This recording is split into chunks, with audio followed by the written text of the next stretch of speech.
Okay, I think the time has come for us to get started again with our next panel.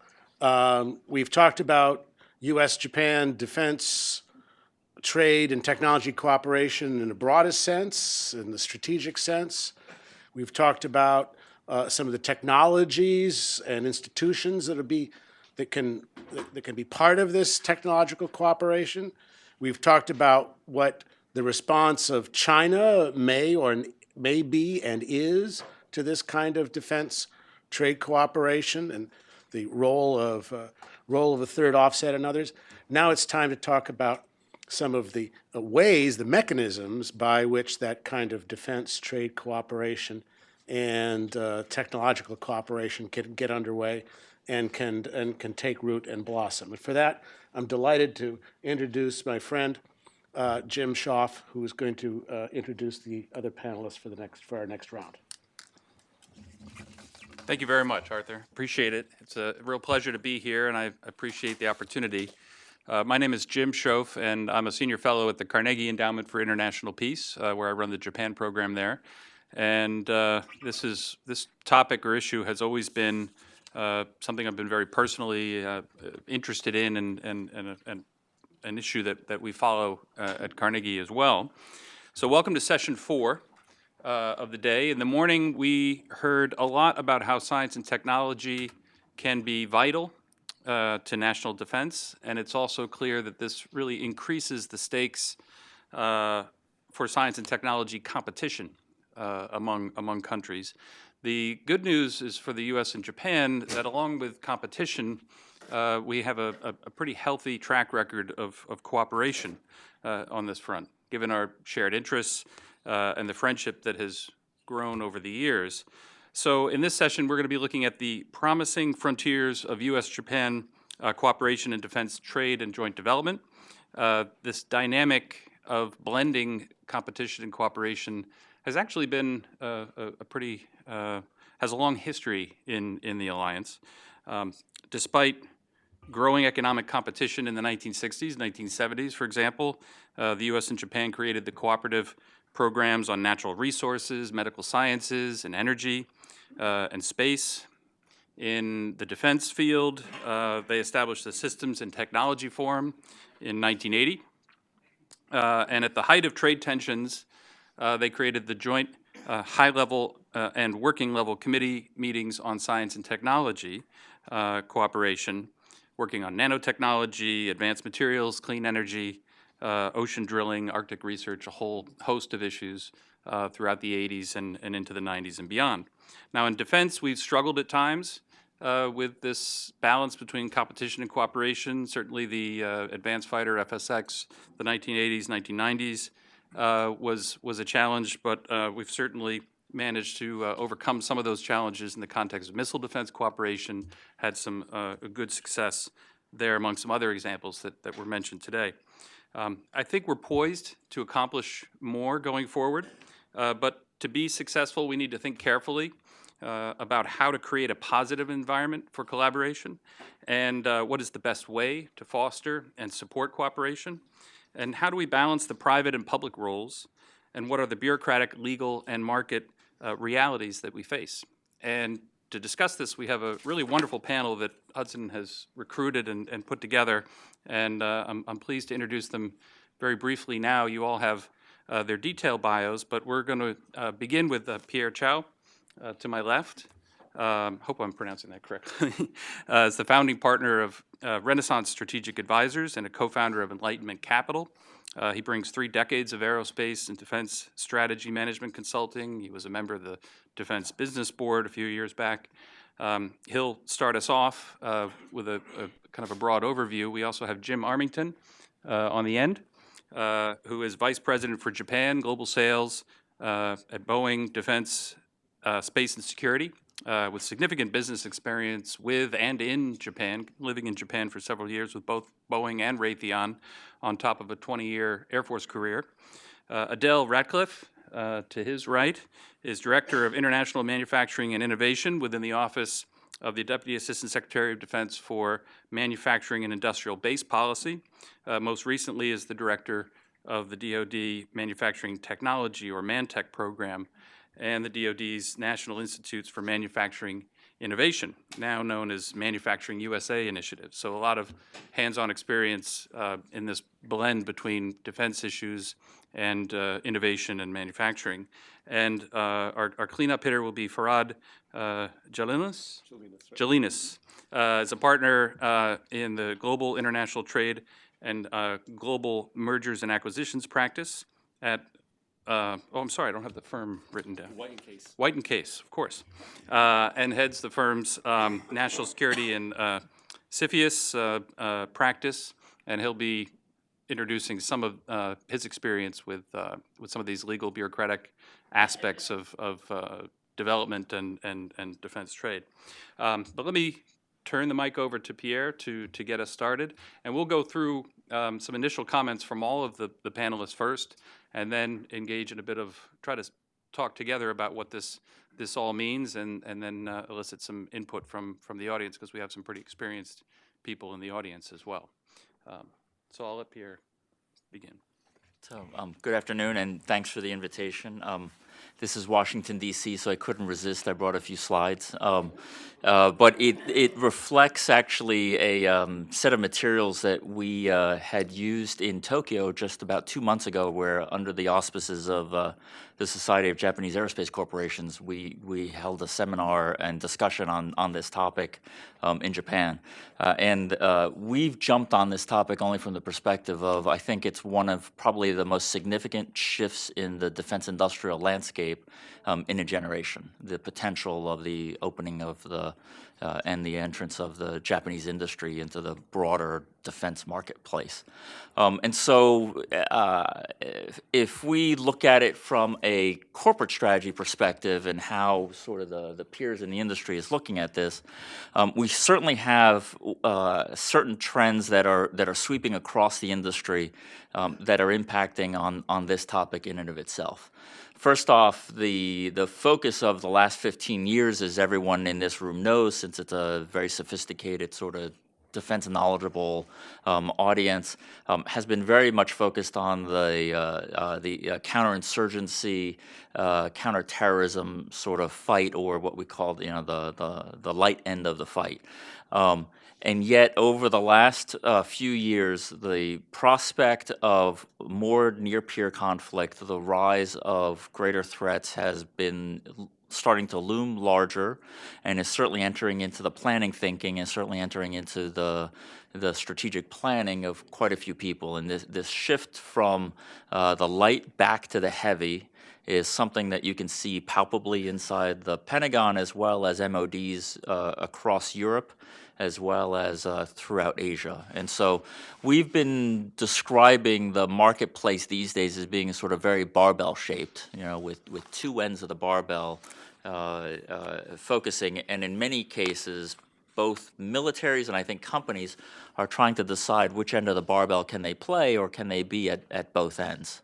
And contributing to this increased dynamic environment, we have a growing set of technologies that are sweeping across the market space and that very much impact on the defense industrial landscape. And I'm sure you touched on many of these during the science and technology section.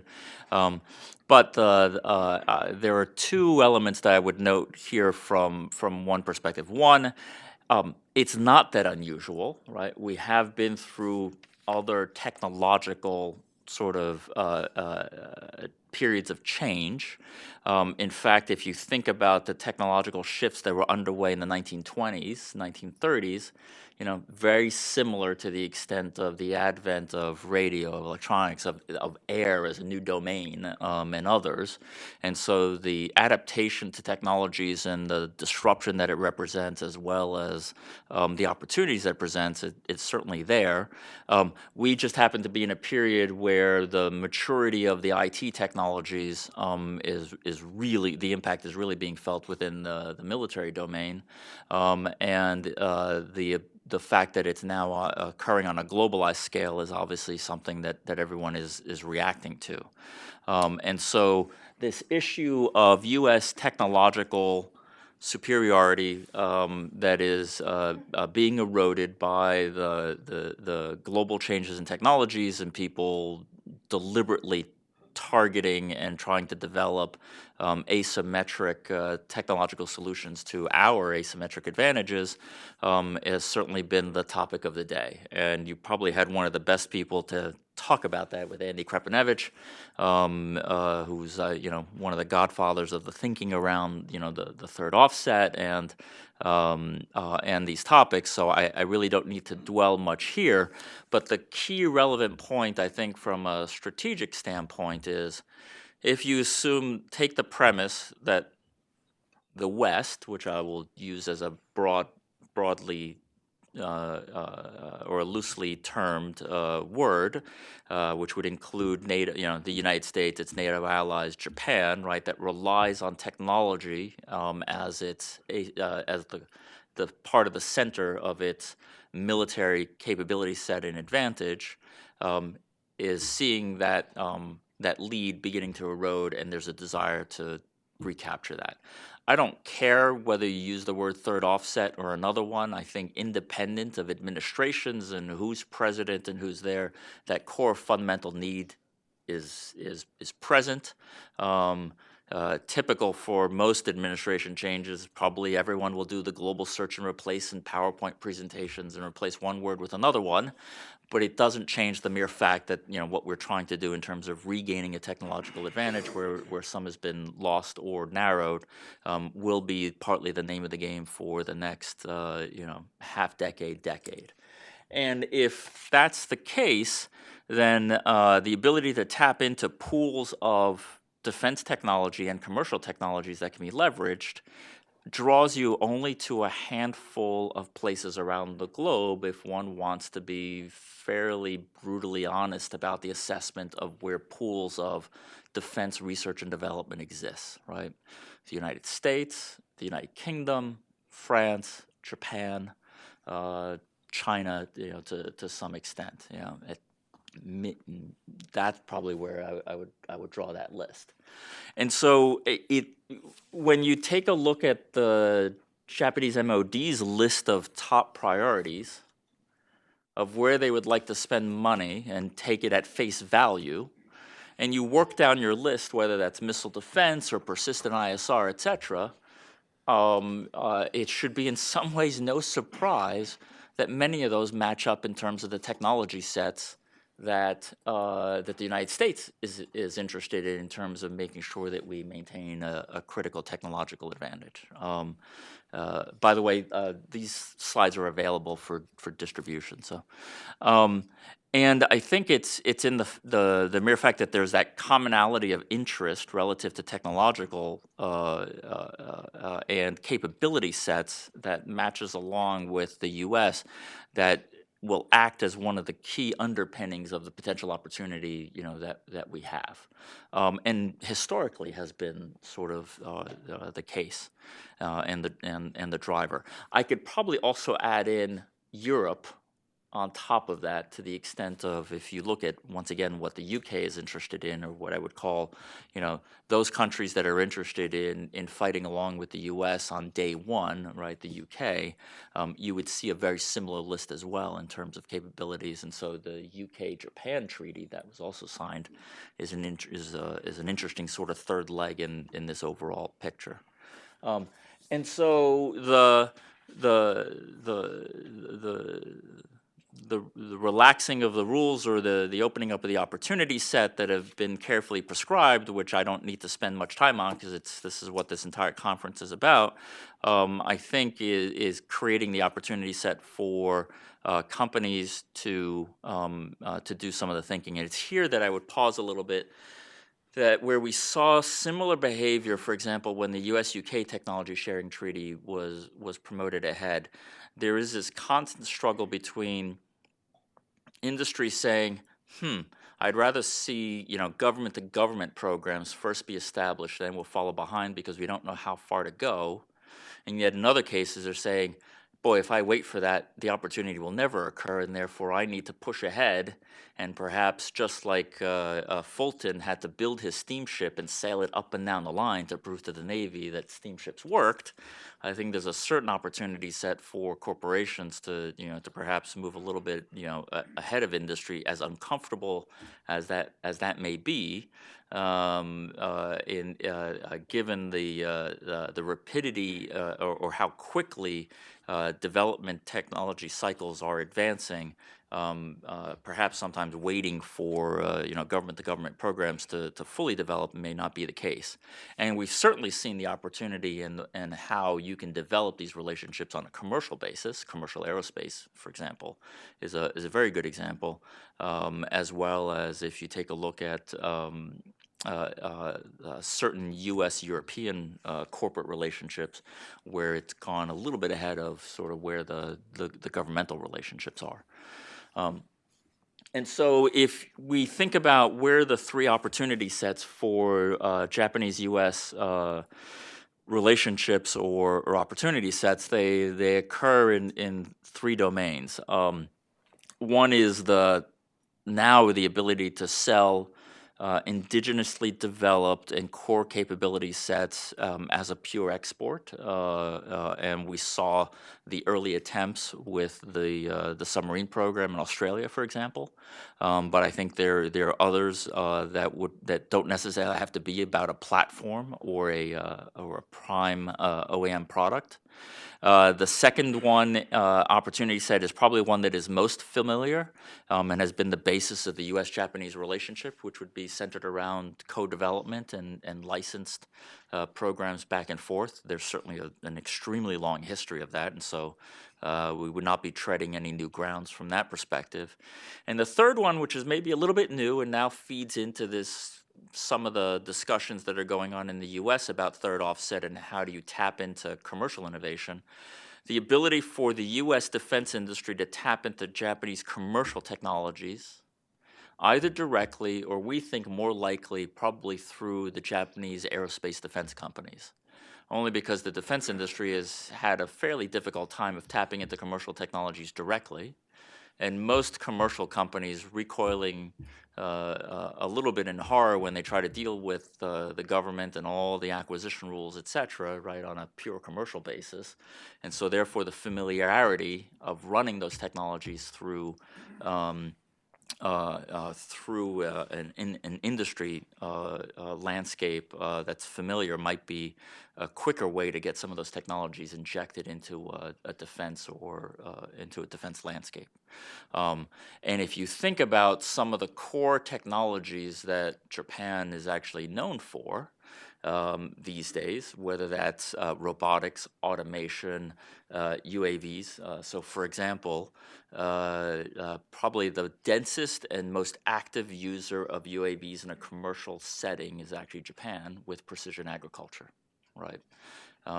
Something that we're still struggling with because we're trying to get the FAA to sort out the rules in terms of how to use it. And meanwhile, there is IP being generated, concepts of operations being generated. I'm using a military term for a commercial application, but as business models being developed in that can certainly be leveraged, I would argue, into a U.S. landscape or a global landscape if we only sort of are open our eyes and are willing to engage from that perspective. And so if you kind of go through some examples, once again, the classic example that everybody has been using for this notion of taking and just bringing existing capability sets into the open market space, people will point to the submarine program. But for example, in anti-submarine warfare, the Japanese avionics and defense electronics capability sets is world class, and the ability to partner with a Western platform manufacturer, whether that be Boeing or anybody else, in terms of bringing that in and taking that to certain markets, would be a good example of this first case. The second case is the future development of sixth-generation fighters. Right, Japan's probably one of the few countries in the world, one that can absorb that kind of technology, let alone be working on that kind of technology. and also, frankly, have the budget to work on those kinds of technologies. That's an interesting domain space with which to think about, and we deliberately picked that as a controversial one only because of all the sensitivities around technologies and others, and which really truly highlights, I think, some of the core topics that need to be addressed. And the third one, relative to leveraging commercial technologies, for example, there are concepts of operations or technological concepts about swarming drones as a theoretical third offset-like types of technologies. If you actually really want to get that to work, you need to get those drones to be really, really cheap, right? Otherwise, the whole concept doesn't work. And the ability to produce the electronics at scale, at the capability sets, et cetera, right, is something, once again, that you would think that Japanese now commercial industry, if not Japanese defense industry, has certainly some knowledge and capabilities about. And so the ability to tap into those technologies becomes an enabler, we would argue. And so if you take a look specifically at some of the domains, they're the ones that are of potential core capability sets, whether that's maritime surveillance or ISR or automation and others. Once again, the landscape is relatively fruitful, and here I guess we're being the deliberate optimists from that perspective. There's quite a few fruitful places to go mining on the part of both U.S. industry and Japanese industry in terms of finding places, for cooperation and for opportunities. And so this whole topic of, we have this change in the landscape, this need for higher end capability sets, technology is changing around us. I will add actually one more element. Not enough money in the budgets, either in the U.S. or in Japan or Europe, regardless of, again, what administration comes in, and promises of increases, which I'm sure will be delivered. But there is, essentially, we still have 12 pounds of capability that we're trying to develop in a 10-pound bag. The ability to leverage global technology, I think, is still, one of the key components that's in place, and the ability to sort of, tap into these three different avenues of cooperation, I think, is where we want to be going in mining. So, thanks. That's terrific. Thank you, Pierre. That's a great overview and introduction to our topic, and you've got some very specific suggestions in there as well.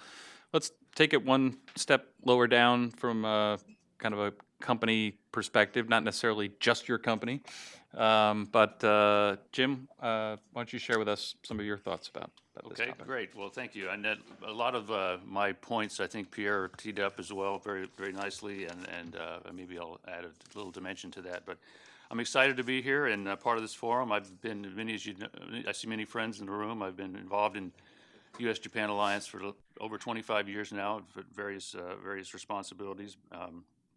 And I've always thought that our two countries have enormous potential and a responsibility to collaborate in this defense sector. And again, excited about the potentials. And it's for the good of our nations and for the good of the peace and stability of the region and of the world that we do this and we do it right. Congratulations to the Hudson Institute for producing this event and covering this topic from many different angles. So I'm going to try to talk about an industry point of view, not just one industry, but in general. First of all, industry we have our, I say we now that I'm part of it, but we have our fiduciary responsibility to create value for shareholders. It drives our interest in a lot of what we do. But I would also add that even in a broad policy perspective, the success of the U.S. Japan alliance to preserve the peace and stability of the Asia Pacific and of the world is also very much in business interest, because without it we wouldn't have the growing markets that we've enjoyed and that we expect in the future. So let me focus on specific industry perspectives on defense collaboration with Japan. We do, as we've heard before, have a new environment developing with new Government of Japan policies opening the door for Japanese defense industries to participate in the export market.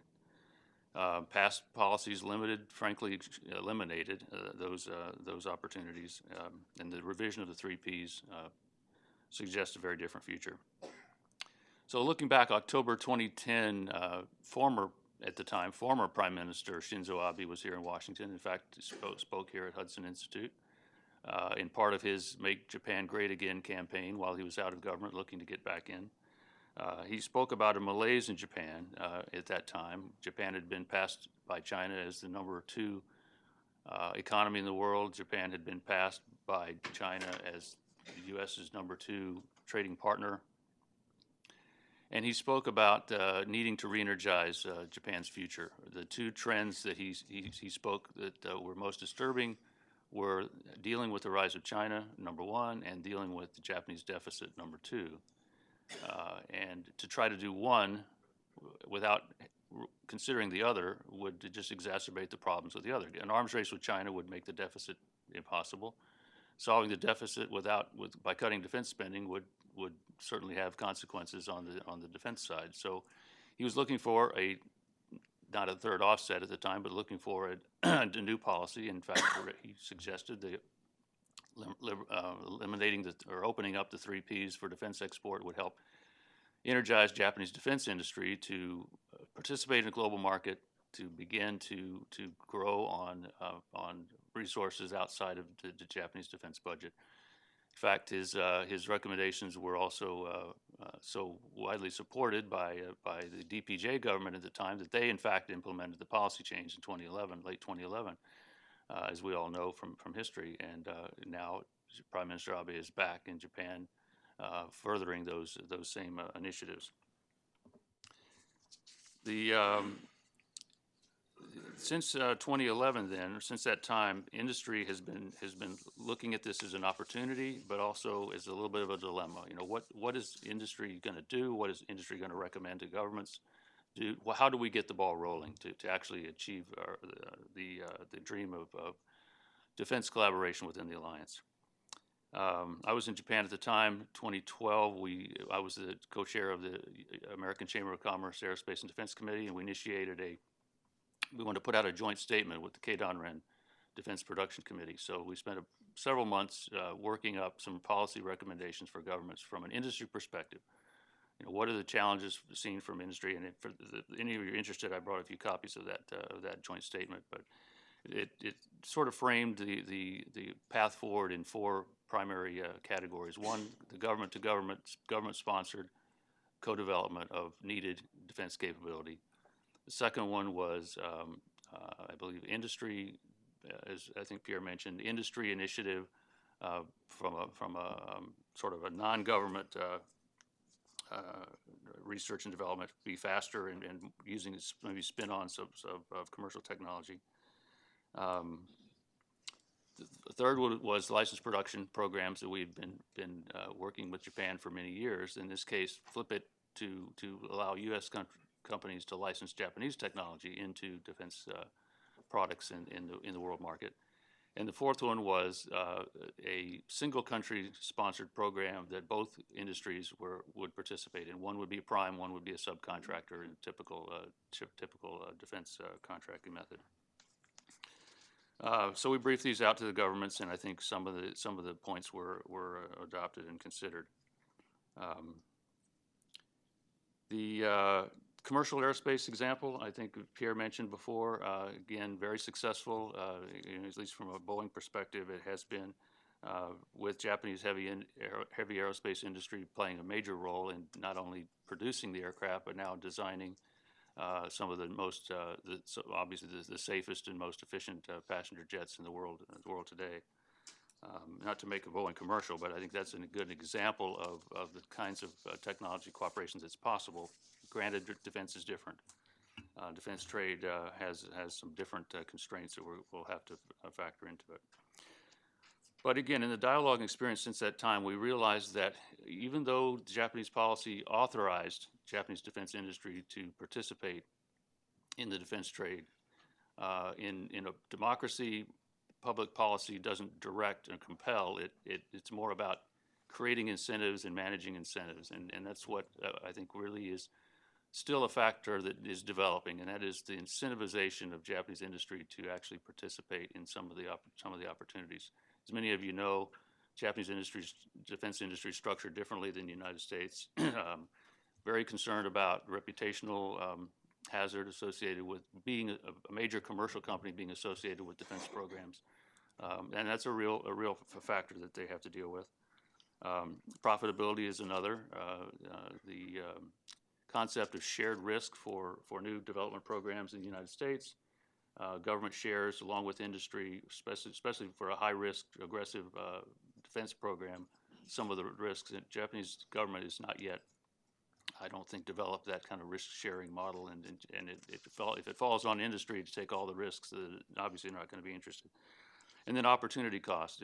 If a Japanese industry, largely commercial with a small defense segment, the best and brightest engineers are going to be assigned to the big deal global defense programs, and probably less so to the commercial programs, and less so to the defense side.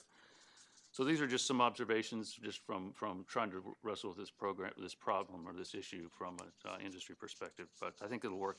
We need to continue to work on it over time. Some pros and cons on the commercial model. Pros, again, we know each other well between the U.S. and Japan, and we're confident that we can do, as Pierre mentioned, we could be the world leader in this, and we need to be now with the growing challenges. And I mentioned government sharing risk is another lesson learned. Some of the technology areas, again, from my perspective, I mean, they're broad. There's a lot of areas that we can work together on, but immediate needs, infrared search and track systems, more advanced to be able to detect small targets and stealthy targets. Autonomous control systems, which will take over some more of the routine tasks or relieve demands on human decision making and allow better focus on mission objectives. Lightweight composite structures, stronger, more durable, enhancing mission efficiency, already creating advantages in civil aerospace with the all-composite 787 Dreamliner and the V-22 Osprey. And then the Internet of Things, as we talk about, is we're taking old infrastructure or current infrastructure and housing and buildings and and automobiles and turning them into connected devices in many ways. Just still tinkering with so many things at home with automated thermostats that I can turn my house up or down while I'm out of town and turn things on and off. And we're going to see a lot more that can be done with existing infrastructure. For example, the F-15 fighters that have been around for some time have a lot of life left on them. Upgrading the sensors and networks and data links and electronic warfare systems on these aircraft can connect them with the fifth and sixth generation very, very well, and much more affordably than completely redoing the infrastructure. We have training, and you have pilots already in place. You have bases already adapted. So just to Prime Minister Abe's dilemma of how am I going to advance capability with limited cost, there's a lot that the technology can do. Also improvements in maintenance and logistics, using big data to predict and analyze expected failure rates based on patterns and lessons learned worldwide on a particular weapon system can save money and increase efficiency in supporting the military equipment. One of the more revolutionary opportunities might be shortening the cycle time between requirements, innovation, and fielding of new capabilities. We're trying to do this. It's difficult on the defense side because of all the special rules, but it's being done very well in the commercial sector, and we need to have that. We need to be able to do that if we're going to keep pace with the threats and the challenges.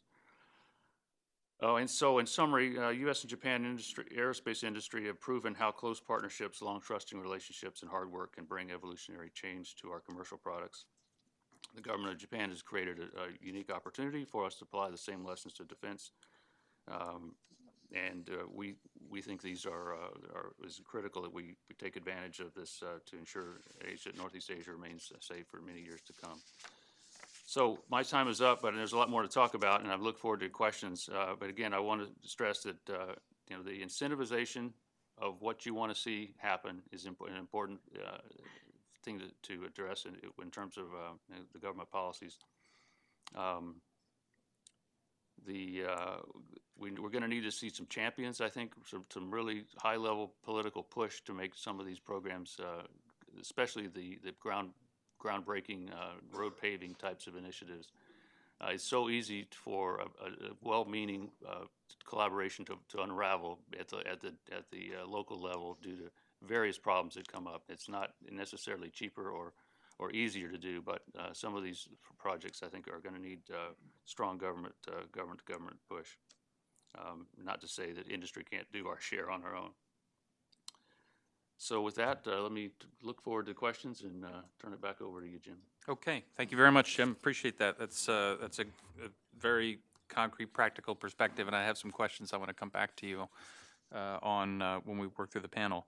Adele, let me turn to you. Tell us a little bit about what you've been working on and your experience. You've been doing more with Japan recently, and I think that would be worthwhile to hear about that experience. Thanks, Jim. Well, you couldn't bookend two people contrasting their experience in Japan more than Jim to my left and myself, as he has 25 years experience and I have a little over 25 days experience. No, a little bit longer than that, but not much by time scales.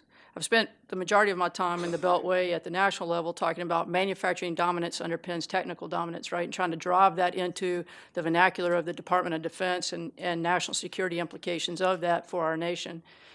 And as we lean on an industrial base, it's very different than what Arthur wrote about in World War II, where it was mainly we relied upon an industrial base that sat here. Today's industrial base for the Department of Defense looks very different from that. It's neither monolithic nor is it U.S., right? As our corporations have moved into a MNC perspective, a multinational corporation, so has our defense industrial base. So when we look at it from a national security implication, it's in our best interest to draw closer to our allies where our supply chain sits, right? And so our office, Manufacturing Industrial Base Policy, that I sit in, is a relatively new organization within the Department of Defense. And within that perspective, focusing on using manufacturing and industrial base issues to grow our partnerships with our allies is even more recent event for us, but no less important, as Jim outlined, and others in front of us have outlined the implications of that partnership. Since our organization planted a flag in that arena this year, in my movement into the international manufacturing discussion, I've been to Japan twice since August. So my observations are that they're a neophyte compared to Jim and others here today, but let me just give you my observations about our engagement with ATLA and METI and the organizational structure, along with some of their heavy industry perspective and what opportunities and risk it poses for us moving forward together. From an organizational perspective, we spent extensive time over there talking to both ATLA and METI. And I think it's to understand where they sit, it's important to understand who we sat across from. From an ATLA perspective, the frontline table was occupied largely by older citizens with a young bench behind them, which may serve well. I think it will serve well for Japan and ATLA over time, right? For my third point that I'll make today, we largely leaned upon our translator in our conversation. As we moved to our discussions with METI, we had a completely different experience where we had a middle-aged, young group of folks that we engaged with, and we could communicate largely without our translator on either side. Many of them had done rotations over here in the U.S. With a number of our federal agency organizations. So I think that is telling in terms of the JMOD's and ATLA's desire to, as part of their involvement in the easing of the 3 Ps and their movement into more of a defense export position. I think that understanding ATLA's organizational structure, its relationship with METI and MEXI, which was the third industry agency that we were introduced to, which was the Minister of Education and Culture, which happens to do all of their research and development. So I'd say the first observation related to our partnership is with risk and opportunity is organizational structure. until, let's say, January of this next year, our Department of Defense organizational structure, everything that we need to kind of move forward in terms of both decision and investment strategy is contained within AT&L. I would say for those of you familiar with the 2017 NDAA Act, that's going to possibly be shifted, at least to some degree, and what degree that is, we're going to find out over the next year. But clearly the relationship between ATLA, METI, and MEXI in this case is going to be critical to Japan's ability to respond to its pivot. There is very little, seems to be very little direct influence of ATLA on the R&D strategy within MEXI, and it's unclear in conversations up and down those three organizations whether they've internalized the S&T strategy that was talked about earlier today and how they need to move forward in their investment strategy. So that's within R&D, that's one thing. Two, obviously METI's existed for a lot longer than ATLA, so they take a big brother approach, but over time I think we have to decide, they have to decide, is that in the best interest of where they want to move forward on? And it'll be interesting to watch the growth opportunities of ATLA in the balance of that relationship over time, and specifically in the influence of the R&D investment that is happening within their university system, which likely needs some review as well. From our conversations with both METI and ATLA, the majority of the research done at their universities is largely driven by industry, so probably not a lot of insight into that, much less influence on that. And so I think that you'll see a clear, you'd need to see some kind of relationship again between the three of those moving forward, and also the maturation level of the investment that they conduct within their universities. Again, more near-term based, maybe they need to start the investment opportunities. I think their total R&D investment strategy is less than 25% of our Department of Defense investment on an annual basis, and that's their combined private and government research. So, how will that play out over time will be interesting. Industry. We've met, both times that we've been over, we've talked to their traditional OEMs, their heavy industries that do defense applications. In the conversation with them about how they feel about the easing of the 3 Ps, there's a lot of, I'd say, we're waiting on government. I don't know if that is an indication of their culture to be more reserved in terms of how much they reveal or whether that's actually the case, but either way, I think that is certainly an issue that is both an opportunity and a risk for our partnership. The other thing is as we grow our partnership in defense exports and collaboration, the Department of Defense flows down our requirements, including cybersecurity, onto our extended supply chain, which would include our partners in this case. And I think that those offer a challenge space for their industry partners to grab hold of over time. When it comes to innovation, it's not clear when we're talking to their heavy industry how much anticipation they're doing, so leading the target, so to speak, being able to anticipate where the Japanese defense forces are going to want to go, and then focusing their R&D in the future perspective on that. So that's an interesting observation to look forward on. And then lastly, culture. It's kind of how I would summarize, their culture seems to be of pride related to both working in the large OEMs. In talking to smaller industry, there's not a lot of pride either in manufacturing from a family perspective or working for a small or medium company. Innovation and that competitive nature, with the way the Japanese government seems to pick a specific company to do it, I think is going to play out over time in terms of their ability to respond and the ability to partner, because innovation prompts cost competitiveness. And that is one of the things that we hear out of our U.S. industrial-based partners is the ability for them to be cost competitive on their technology. I don't think they're used to having to be cost competitive in that cutting-edge technology realm. So I think that is going to be something that offers an opportunity and a risk to the partnership over time.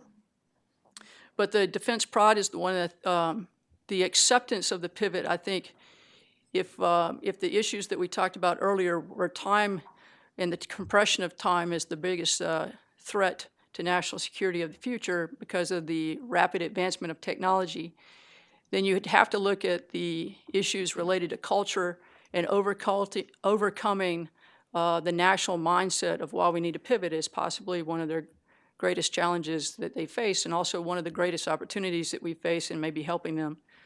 So I'd leave that there's a few opportunities that from that initial perspective that we have a chance to partner with and help grow the partnership on that is beyond S&T and IP issues that might cause greater challenges.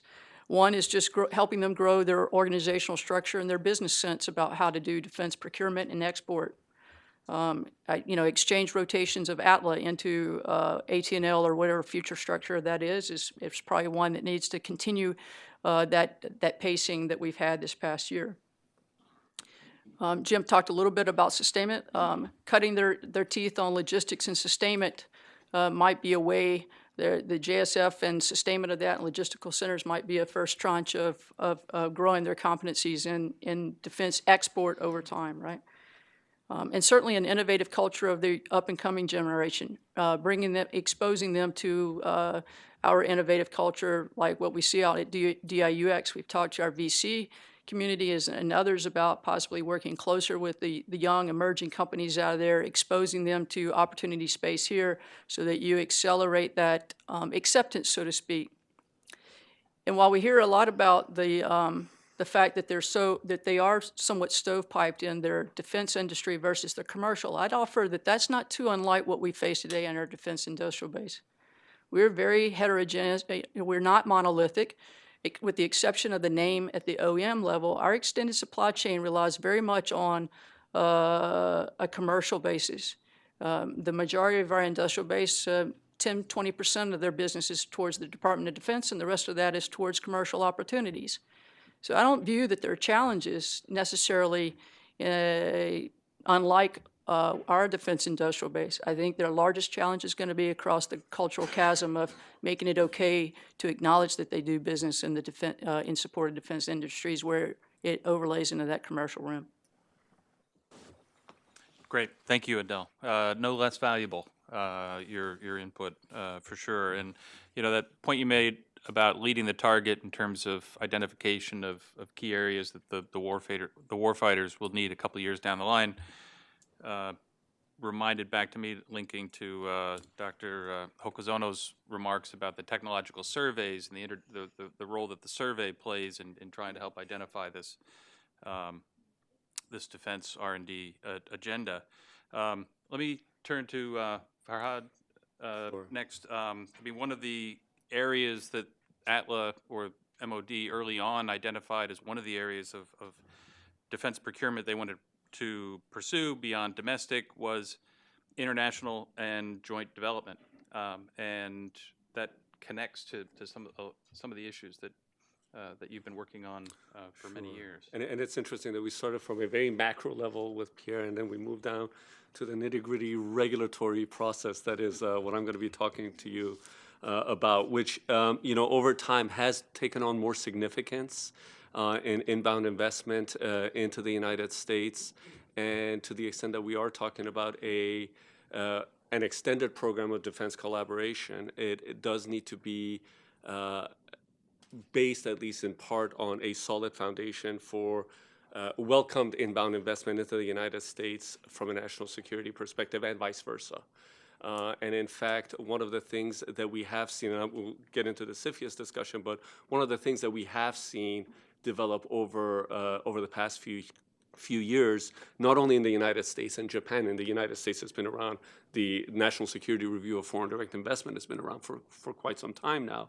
But we are seeing more and more other countries that are also developing an FDI review process, so much so that it's becoming not only a U.S. regulatory risk that we advise clients on, but when you are talking about an inbound investment or an outbound investment, more rather, from Japan into the United States, very often there are other subsidiaries and components that trigger a requirement to have a broader macro level perspective on FDI that goes beyond the United States.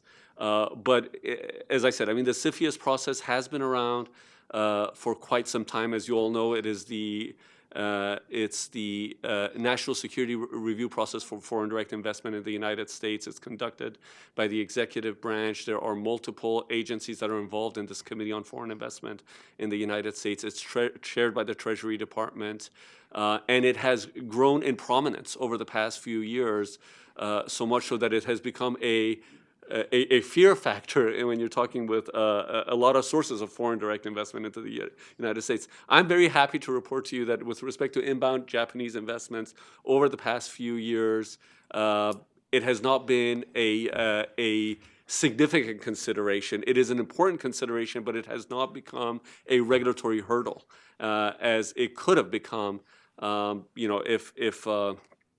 if the government has so chosen to make it such. But it has been in fact, when you look at the history of CFIUS reviews over the past few years, the last reported year that we have is 2014. In 2013, Japan was the second largest source of foreign direct investment reviews that went through the CFIUS process. In 2014, it was the fourth largest source of foreign direct investment into the United States. And I can just tell you from our experience at White & Case, there has been a considerable number of Japanese inbound investments that have been reviewed by the committee over the past couple of years since the last report has come out. And, but for a very few exceptions that actually triggered a CFIUS-based mitigation to allow the transaction to proceed, for the most part, the transactions have been approved without much resistance or hurdle through the government. So the process has been quite successful. It's been it hasn't resulted in extensive back and forth really with the government on any of the transactions. Again, as I said, except for a handful. And as far as we can see, that there is, despite all the discussions that are going on right now about tightening up the CFIUS process, whether it's through a GAO report that is going to be issued in a few months to expand the scope and membership of CFIUS, whether it's through some of the more extensive discussions about broadening the scope of CFIUS from national security to also look at a net benefits test, that our expectation and the way that we are seeing the treatment of inbound investments from Japan, that we don't expect that to have really a material consequence on the flow and on the result of the CFIUS process for these companies that go through the system. As a side issue on that, I think that for defense collaboration, it's also very important to touch on another regulatory process, and that is mitigation of foreign ownership, control, or influence, or FOCI, through the National Industrial Security Program. This is a separate body of law. It is distinct from the CFIUS process. It feeds onto the CFIUS process as part of the review of the Committee for National Security Concerns, but it is a separate mechanism whereby companies that are under foreign ownership, control, or influence can get security clearances to do classified work for the government. I can tell you that there are already a number of participants, Japanese companies, in the FOCI program at the Department of Defense. We've been involved with a number of them, and it's been quite successful. And in fact, getting companies sponsored and walking them through the adjudication process at the Department of Defense has been quite successful. And I don't expect this to be in any way changing over the next couple of years, as I think that this defense collaboration is going to be growing. So I think that's enough. Terrific. No, thank you. And I have some follow-up questions for you, too, as we go forward. So before I turn it over to the audience, there's a couple of questions that I'd like to pose to some people here, and anybody can jump in if they want to. The first question kind of gets to, which maybe I should have talked about in my introduction, is why do this? What are the benefits to pursuing greater U.S. Japan collaboration in this area? I would assume, and some have touched on some of these issues, certainly cost. At times it can improve cost competitiveness, sharing the risk. technological improvements, better technological outcomes, speed potentially in terms of development through collaboration, interoperability benefits, and potentially market benefits in terms of collaboration gives you potentially better access to both markets. And I wonder, perhaps Jim or Pierre and others can jump in. Are there other things I'm missing? Are there any components of that list that are that you find have been kind of more attractive than others, or generally played out as advantages of this kind of joint collaboration? And I would just add diversity of thought and the cultural differences and perspectives. Really, if you look at them the right way, you look at them in one way, they're a challenge. But I've found it fascinating the breakthroughs that you can achieve by looking at a problem from different angles. And the specialties that the Japanese industries have are different than the specialties that we have, whether it be in design or producibility. But there's so many problems to be solved in reaching the goals that we're trying to reach that I think that's one of the most compelling arguments. And I hear it from our commercial sector all the time, is the benefit that they receive from that collaboration. And Jim's point is really critical from the perspective of third offset. Everyone has jumped to the technological solutions really quickly when, most very thoughtful people about the topic will sit there and say, whoa, it's more about the concepts of operations and how we think through it. What problem are you trying to solve?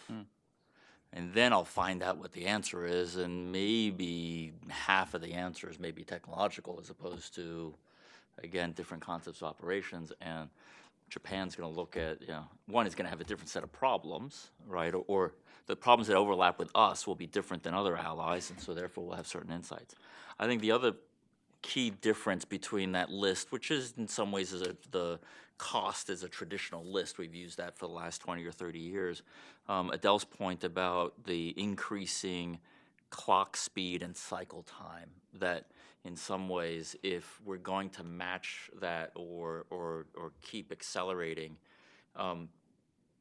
you could have thrown away almost half of those things on that list and said, you know what, I'll still develop it on my own, and I want to do it, and oh, by the way, the U.S. has enough money that if they wanted to, could develop on its own. And now that's getting less and less of degrees of freedom if the clock cycles are moving faster and faster. And so the ability to tap into what's already there, what's being thought of, becomes relevant as we decide what parts do we want to keep indigenous, as Japan will as well. There are certain technologies Japan will just sit there and say, no, this is too important for our sovereignty, we're going to keep this for ourselves. But there's a big enough overlap pool, I think, that will help solve that clock speed problem. Yeah. Kind of a couple quick more follow-on questions in this genre. I've heard from a Japanese perspective, if now from Japanese companies, they say, okay, the U.S. foreign markets are open targets, but competing in the U.S. marketplace is incredibly difficult. The differentiator may not be so large in terms of finished products and trying to export products. And in many of the other developing countries, maybe the Japanese equipment is just too expensive. The technology is really good, but so I wonder, from your perspective, in some of these ideas of joint development or collaborative work, is the U.S. market still an attractive target, or do we think the future of U.S.-Japan collaboration is more about U.S. and Japanese companies working together to serve other markets, potentially selling back to Japan, but also a wider, diverse range of markets, or is it more to compete domestically in the U.S.? Perspective. It's a really good question, and I think it's sort of a double, I would sort of two-pronged response. One is from a purely business growth and business opportunity standpoint. So the global market is bigger, is growing, and is an attractive market for less than the most competitive, most advanced capability. So there would be an interest to the extent that the Japanese partner could open up markets due to special access or or producibility at a lower cost, or maybe a third party along with Japan for localization.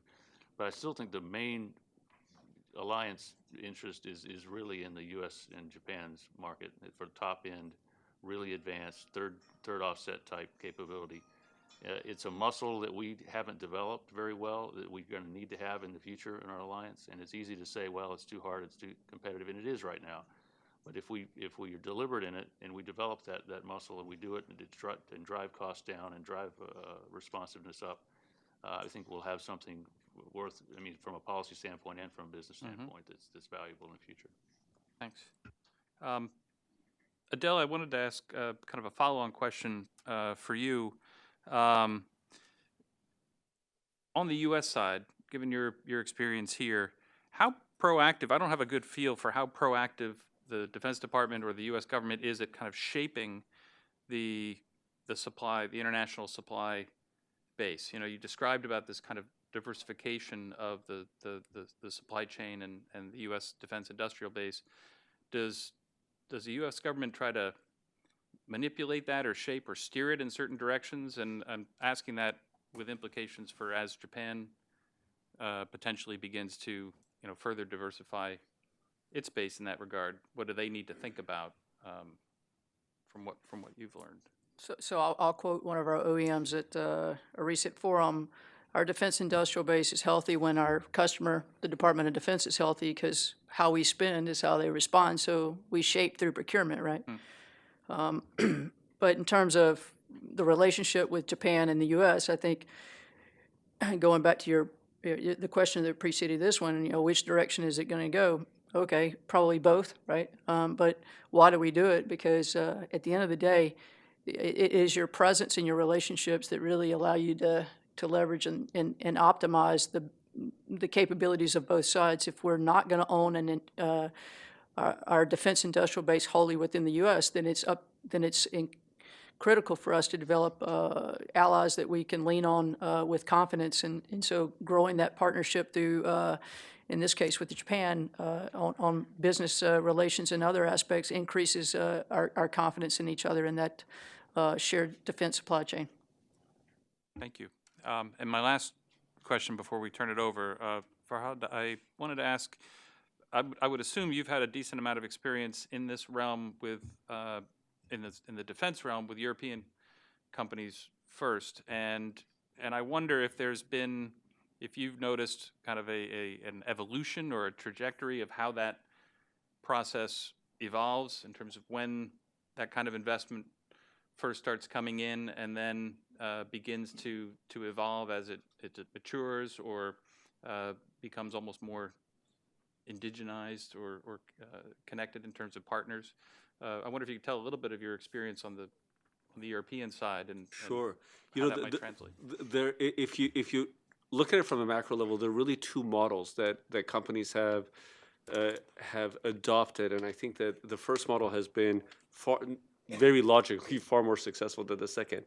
The first model is a company that comes into the United States, either sets up a greenfield or gets buys a subsidiary that is either being sponsored for a security clearance or already has a clearance, sets up a mitigation structure, and then spends a great deal of effort blending in to the system and making it pretty clear that they are, yes, they might have a technology or a product base that is, at the end of the day, the core of it may be foreign, but they really do make an affirmative effort to Americanize their U.S. subsidiaries and really hold themselves out, and they focus on getting the right management structure in place, focus in getting the right consultants and advisors in terms of penetrating the U.S. market and different areas of the market.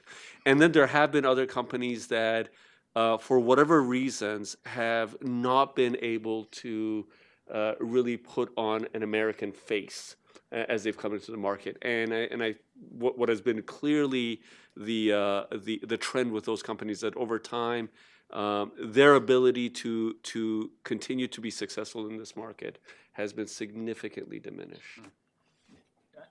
I think I would just add on to that and tell me if I'm wrong, but there's also a difference between whether you're doing an OEM product where the flag is visible on the product as opposed to being a subcontractor inside and part of the supply chain. right, in Absolutely, but terms you of- know, but the OEMs are not. Most of these inbound investments, the companies are really at the first or the second tier. But even at that level, I mean, you can see in their approach to approaching the government customers, for instance, the DoD, who is it exactly that they put on the front line and who is carrying the flag for the company, and that has made a significant difference, in my view. I'd like to augment that comment with, at the Japanese air show recently, was going through the expo, and I saw Subaru on a helicopter, and I went, when's Subaru getting the helicopters? Right? Because that's not how we know them, right? We know them by great XUVs here. But their parent corporation had decided to leverage that name, that brand recognition, and I'm assuming because that name carries a good recognition here, and they're going to leverage that over time to create inroads into the U.S. on other platforms that may be less recognizable underneath their parent corporation. Terrific. Well, we have a few minutes left for questions from the audience, and we'll start with the host. Do you need a microphone?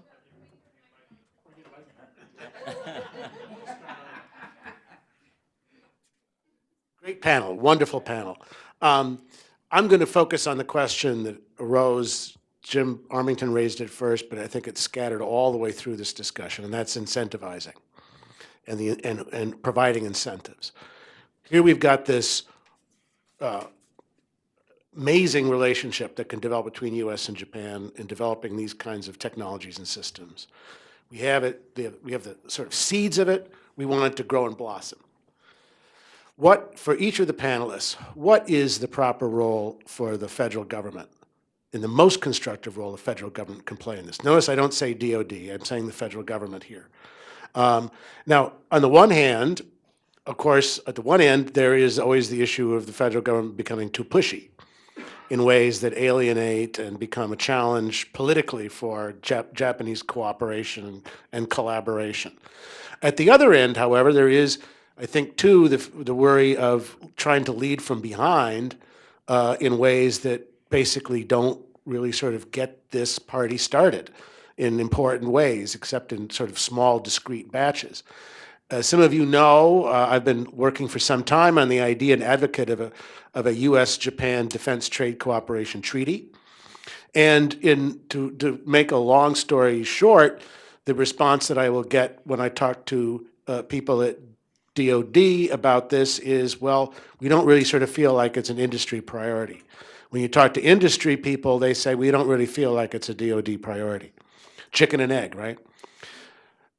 So that is, I think, the other side of the coin.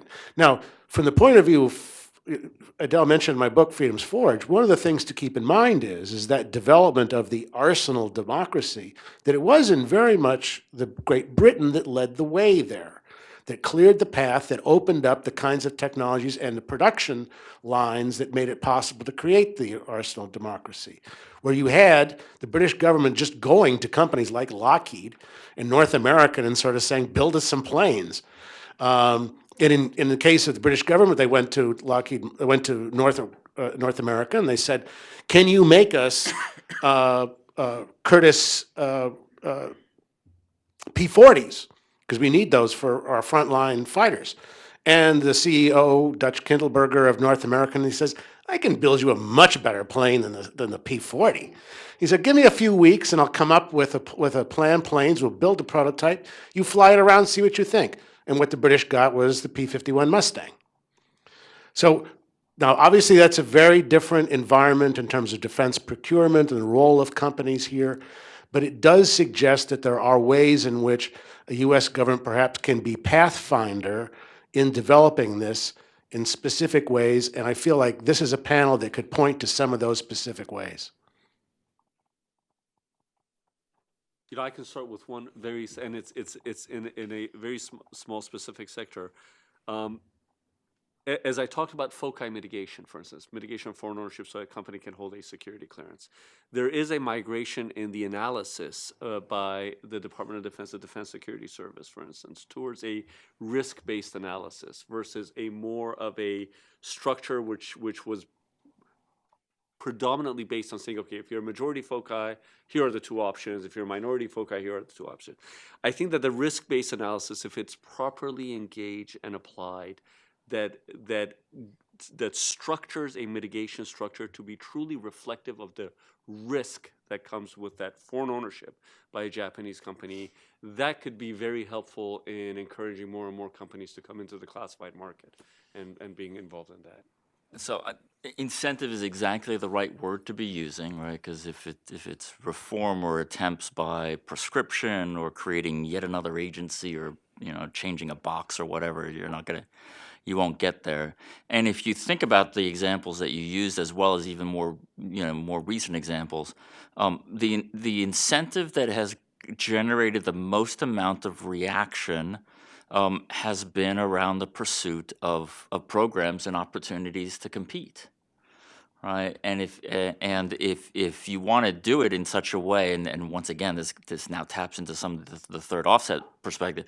If the government can create the frameworks, whether that's the IP rules, the rules relative to the export control laws, et cetera, just like the U.S.-UK treaty did, right, in terms of trying to create a framework that let the industry compete, but then say nothing about exactly what it's done around, and the answer and the opportunity set is, I have a problem in maintaining air dominance in blank, and whoever can come up with an answer, right, or the best answer, that's who I will buy it from, as opposed to being prescriptive, the industry naturally will then go around the world and try to find the answer for it, right? 3 out of the 4 MRAP designs, I have a problem with IEDs and I need something to solve that problem. You know the story. 3 out of the 4 designs were non-US designs, non-US technologies, but were manufactured at scale here, right? And that is probably the areas that we've identified where there's natural Japanese technologies or deep underlying capability sets. I would argue that as long as it's not prescribed of you cannot use foreign technology in order to solve this problem, the Boeings and the Lockheeds of the world will search the world for it to find the answer in order to deliver it in, right? And even more likely, you're going to have a second-tier player who wants to try to unseat the incumbent fishing around because they have less to lose, frankly, right? So the best set of incentives is around creating points of competition, right? I would argue. I think you pretty much in the end you answered your question when you said be the pathfinder. I think what the government should be doing or should be focused on to help incentivize industry. Right now we need a pathfinder.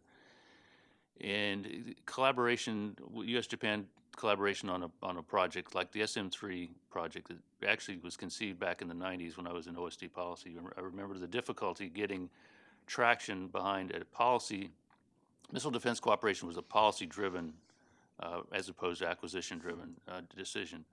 On the acquisition side, it really wasn't practical. It was challenging. There were all kinds of reasons why we should just do it ourselves in the United States. But policy driving toward a missile defense cooperation pushed it. And I remember some very heated arguments within the Pentagon, went all the way to the SecDef, to establish that, no, this was in the interest of the alliance, we're going to do this.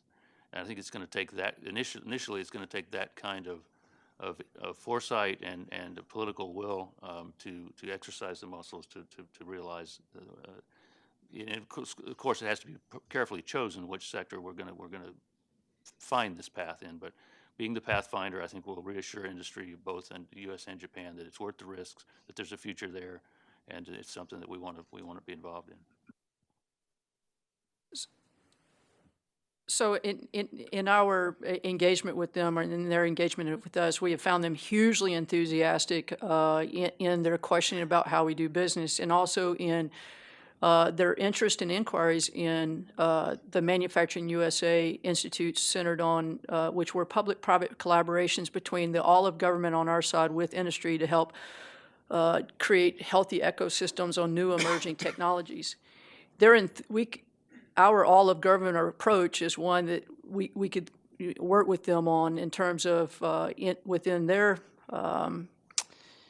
ecosystems to help them overcome some of the cultural or accelerate their what I call a sufficiently fragmented industrial base between universities, industry, and the government on emerging technologies that are in this case necessary for the next realm of national security for them.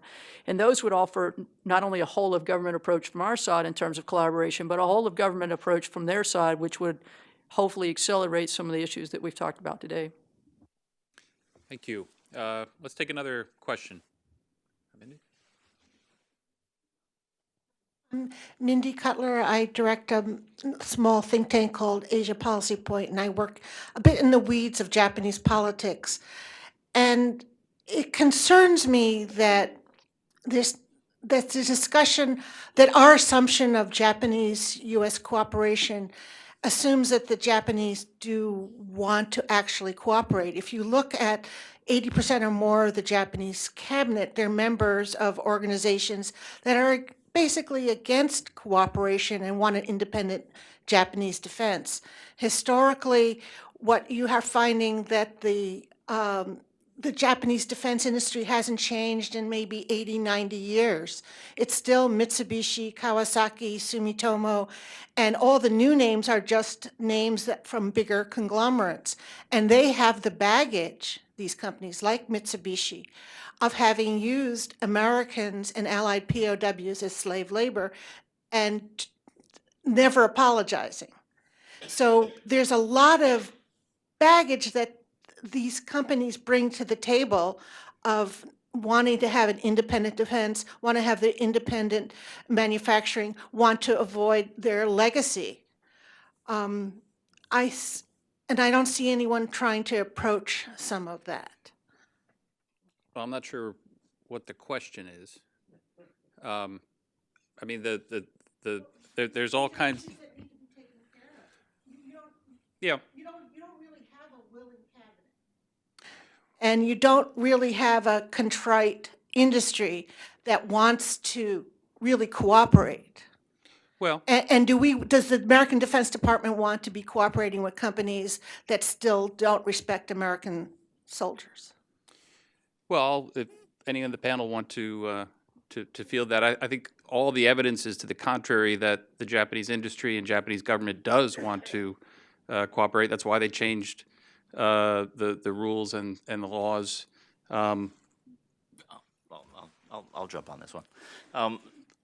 So one, we have been cooperating for the last 30 or 40 years, right? We've been doing licensed production, and there's been deep cooperation between both U.S. and Japanese industry of a particular type that's been going on since 50s, 60s, right? And so I think what's at stake or what's of interest is in terms of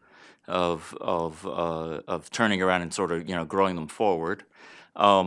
Frankly, the U.S. industry hasn't changed in 80 years. It's all the same. I can draw every single, in fact, this is something I've looked at. You can take a look at the top 10 defense contractors, and I draw the linkage all the way back to the 1920s, right? The only time that we've had changes in the U.S. defense industrial landscape is when a new technology has come about. So with the advent, I can trace every single one of the aircraft companies back to the 20s. I have new defense companies when there's this thing called a microchip invented, and suddenly I add Texas Instruments, Hughes, Raytheon to the ranks. And the only other time I've had a change in that top 10 has been in the last 10 years when I've had a policy shift with the service companies added on. So the fact that there's I don't want to dismiss the fact, some of these issues, but there's, the fact that there's a historical legacy. I think the reason why we're here and why we're having this conversation is because of the broader the tectonic shifts that are going on in the landscape. I mean, these are brave new world times. You can even pick November 8th as that's also November 7th in terms of thinking that that now that we're on this side of the landscape in terms of what's going on, both from an adversary standpoint, a geopolitical standpoint, technological standpoint. That's what's at the heart of what everybody's trying to struggle with. And guess what? It's going to be a disorienting environment, but therein lies the opportunity set, right? That's the opportunity, frankly, is that, and this is, once again, I would point out, I think, I don't need 100% consensus. If we wait for all the government to come up with the perfect landscape and set all the programs down and have everybody happy and have everything done, then we'll have missed the opportunity set, right? The opportunity is finding it finding it inside the disruptive elements to create something that wasn't there before. So don't want to be dismissive of these topics, right? They're all things that have to be overcome or worked around. But it strikes me that the demand side is going to start to overwhelm the friction of the resistance because it's needed to, because of the imperative that's out there. Are we out of? Okay, it's your show, yeah. And our next panel reconvenes at 3:15.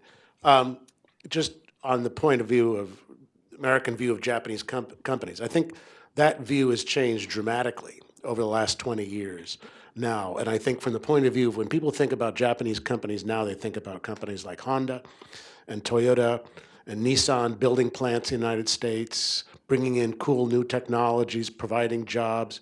It's a very, very different, environment for thinking about that. When people think about a company like Kawasaki, they think about let the good times roll and about motorcycles, not about a World War II legacy. And I think from a CFIUS point of view and the FOCI point of view, this is an advantage that Japanese companies can really pounce on, particularly in the defense area, since so many of these technologies we're talking about have very limited lethality and are, in fact, in many ways in which you bring nonviolent kinds of technologies to bear in situations that could turn violent and lethal without being shut down or without being interfered with in the process or being surveyed by it. That this is a chance for Japanese companies also to take advantage of their commercial reputation as a way of extending and building their links in more defense and security systems too. Yeah. No, well, thank you very much. I think I should probably wrap up our session so we give the next panel a chance to start on time. A lot of opportunity, clearly a lot of challenges. We've only begun to scratch the surface a little bit, but I just want to thank our members of our panel for sharing their wisdom with us and for you hosting us. Thank you.